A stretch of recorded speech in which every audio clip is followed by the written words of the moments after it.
अस्सलाम वालेकुम, you watching critical thinking with doctor Sundas. सबसे पहले आप सबको मेरी तरफ से बहुत बहुत नया साल मुबारक, very happy new year to you. अब हम 2024 में हैं एंड आई होप कि ये साल, मेरी दुआ है कि आप सब के लिए ये साल बहुत मुबारक हो। आपके जो भी गोल्स हैं, जो भी प्लान्स हैं, या जो भी आपकी ड्रीम्स हैं, विशेज़ हैं, I hope you work on them and you achieve them. आज मैंने एक कोट पढ़ा जो मैं आप सबसे शेयर करना चाहती हूँ। What the new year brings to you will depend a great deal on what you bring to the new year. So इसका उर्दू में ये मतलब है कि जो नया साल है वो आपके लिए क्या लेकर आएगा, इसका काफ़ी ज़्यादा इससे ताल्लुक़ है कि आप इस नए साल के लिए आप इस नए साल में क्या लेके जाएंगे, आप क्या मेहनत करेंगे, आप क्या एफर्ट्स करेंगे। तो हम एक दूसरे को जो विशेस भेज रहे हैं इस नए साल के शुरू में, of good luck, good Fortune, इसमें ये हमने याद रखना है कि इस साल को अच्छा हमने अपने लिए खुद ही बनाना है। Our actions will determine how the year goes.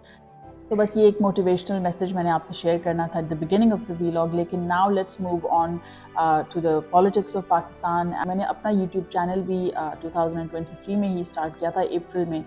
मेरा अपना काम पाकिस्तान में पॉलिटिकली 2023 में ही शुरू हुआ था। तो मैंने बहुत कुछ खुद भी सीखा है और ऑब्ज़र्व किया है और लर्न किया है। Let's now reflect on 2023 and then also think about 2024 और इस साल में हमारी क्या होप्स हैं।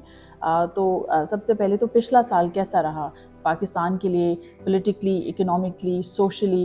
मुझे लगता है अगर हम पिछले साल को समराइज़ करें तो इन माय ओपिनियन पाकिस्तान के लिए बहुत ही हंगामा है साल रहा था, टमल्शियस ईयर, जिसमें हमारा इकोनॉमिक सिस्टम, पॉलिटिकल सिस्टम, सब कुछ it was shaken and we were on the verge of default. अब ये तो IMF ने हमें बचा लिया लोन दे के, लेकिन उसके अलावा हमारे बहुत ही बुरे हालात थे and we are still in that. अभी भी उसके हमें इफ़ेक्ट्स नज़र आ रहे हैं। अभी भी जो महंगाई है और जो स्पेशली जो गरीब लोग फेस कर रहे हैं, तो हम उन्हीं इकोनॉमिकली तो हमारे हालात अभी हम we have just been saved, लेकिन इसके बहुत अभी लॉन्ग टर्म इफ़ेक्ट्स हैं।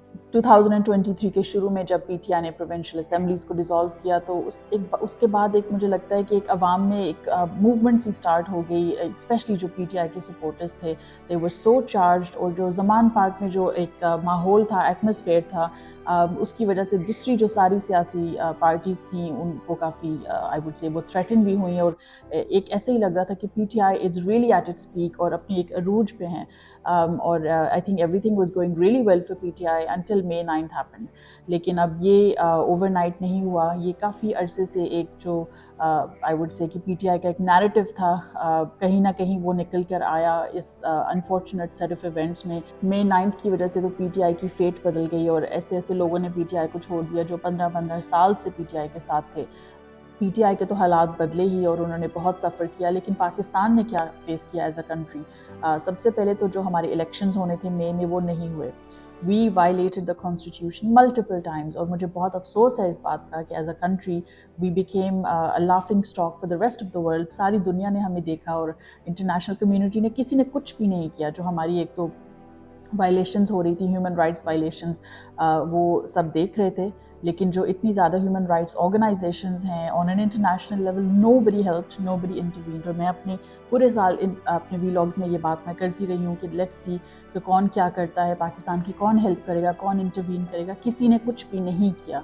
और अब अमेरिका से हमें थोड़ी सी कांग्रेसमैन की कुछ एक्शंस नज़र आ रहे हैं, लेकिन द ईयर हैज़ फिनिश्ड। सो पाकिस्तान के लोगों ने सफ़र किया, जो पॉलिटिकल एक्टिविस्ट्स थे, जो ऐसी वायलेशंस हुई जो कभी भी in the history of Pakistan नहीं हुई, स्पेशली औरतों के साथ। पाकिस्तान की जो पॉलिटिशियंस हैं उनकी जो फैमिलीज़ को जो उनकी फैमिलीज़ ने फेस किया है, जो टॉर्चर उन्होंने फेस किया है, ये भी पहले पाकिस्तान में कभी नहीं हुआ। तो ये सारे हमारा अपना पॉलिटिकल मेस था जो हमने क्रिएट किया था।